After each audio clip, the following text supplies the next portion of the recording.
Have you ever woken up with a sense of dread, a feeling that something is terribly wrong? Let's take a moment to consider Jack, our protagonist. Jack lived an ordinary life, a life filled with routine, predictability, and the comfort of the familiar. He was a man of simple pleasures, relishing in the rhythm of his daily routine.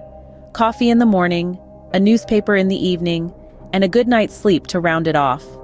But one day, Jack's world was turned upside down. He awoke on this day, a day just like any other, with an unsettling feeling. A feeling that something was different, something was off. He felt a strange sensation, like a blanket of silence had descended upon him.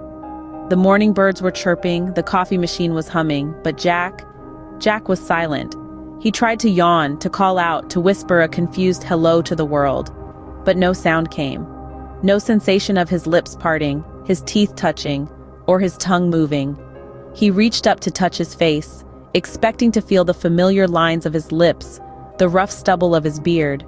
But all he felt was a smooth, uninterrupted stretch of skin. With mounting panic, Jack ran to the mirror. His reflection stared back at him, his face as familiar as ever. But where his mouth should have been, there was nothing. No lips, no teeth, no tongue. Just an expanse of skin. He was voiceless, speechless, silenced. Jack's world spun around him. His mind raced with questions, fears, and a creeping sense of dread. His life, once so predictable and comfortable, was now shrouded in terror and confusion. He was trapped in his own body, unable to express his fear, his shock, his disbelief. Jack woke up one day and his mouth disappeared. This was the unsettling awakening, the horrifying moment when Jack's ordinary life was shattered. As he stared into the mirror, he couldn't help but wonder, what would become of his silent world? Imagine waking up and not being able to scream. Terrifying, isn't it? Picture this. A man named Jack, just an ordinary fellow, wakes up one morning to a world of silence. His own silence. He can't call out, can't ask for help. His mouth, the very thing that allows him to express his thoughts, his emotions, is gone. As the sun rises, Jack's initial confusion morphs into a growing sense of panic. He tries to speak, to shout, to cry out for help, but no sound comes. The silence in the room is deafening, his own silence is suffocating. Imagine the terror of it. Trapped in your own body, unable to communicate, unable to voice your fear. He rushes to the mirror, hoping against hope that it's all a bad dream. But the reflection staring back at him is a cruel confirmation of his new reality. His fingers trace the smooth skin where his mouth once was, a chilling reminder of his predicament. His heart pounds in his chest, a thunderous beat against the eerie quiet. He tries to maintain his composure, to stifle the rising panic. He scribbles frantic notes, desperate messages pleading for help. But the written words, as real and as raw as they are, can't capture the intensity of his fear, the depth of his despair. Jack is now a prisoner of his own silence. He is surrounded by sounds, the hum of the city, the rustle of the leaves, the distant laughter of children playing. But all he has is silence. A silence so profound it threatens to consume him. His struggle to maintain his sanity in the face of his new reality is a testament to the human spirit. But one thing is clear. Jack's life as he knows it is over. The world continues to spin, oblivious to Jack's silent screams. Friends, family, strangers, they all carry on, unaware of the man who can no longer speak. In a world of noise, Jack was trapped in a silent nightmare. What would you do if you were trapped in your own body, unable to communicate? Imagine waking up one day, unable to utter a single word, unable to taste your morning coffee, unable to smile at your loved ones. This was the terrifying reality for Jack. His voice, his laughter, his very mouth inexplicably vanished overnight. But Jack was not one to surrender. He was desperate for answers, for a cure. In his silent world, Jack turned to writing as his sole means of communication. He filled pages upon pages with his fears, his questions, his pleas for help. He scribbled down every detail of his condition, every sensation, every nightmare. He hoped that somewhere in these frantic notes he might find a clue, a hint towards understanding his baffling predicament. Jack's research was relentless. He spent hours, days, weeks scouring the internet, poring over medical journals, obscure forums, and ancient texts. He was looking for anything, anyone who might have experienced the same horrifying condition.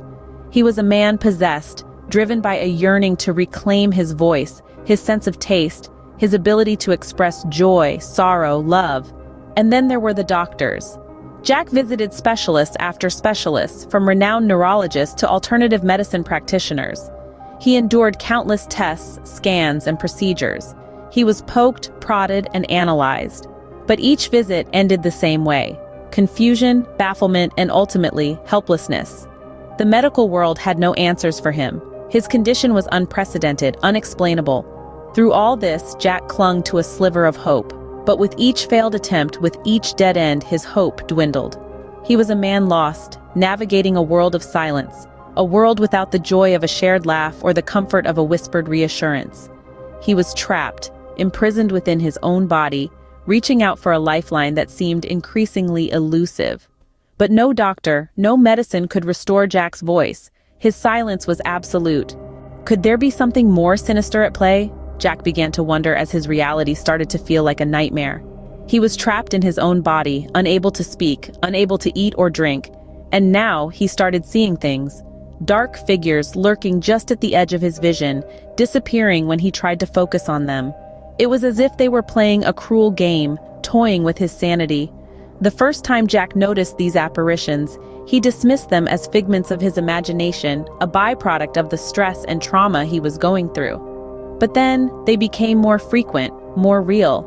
They were not just shadows anymore. They were entities that seemed to revel in his predicament.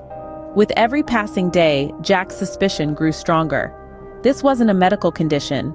No, it was something far more malevolent. He was convinced that these dark figures were responsible for his plight. But why? What had he done to deserve such a punishment? His mind raced with countless questions, each more disturbing than the last. As nights rolled into days, Jack found himself sinking deeper into this abyss of uncertainty. He could no longer distinguish between reality and hallucination. His life had turned into a living horror, a terror that refused to end.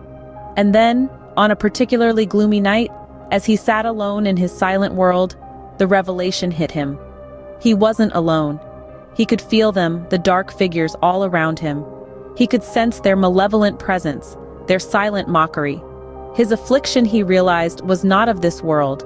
It was an unnatural condition, a curse perhaps inflicted upon him by these shadowy figures. The darkness wasn't just outside, it was inside him, consuming him, eroding his sanity bit by bit.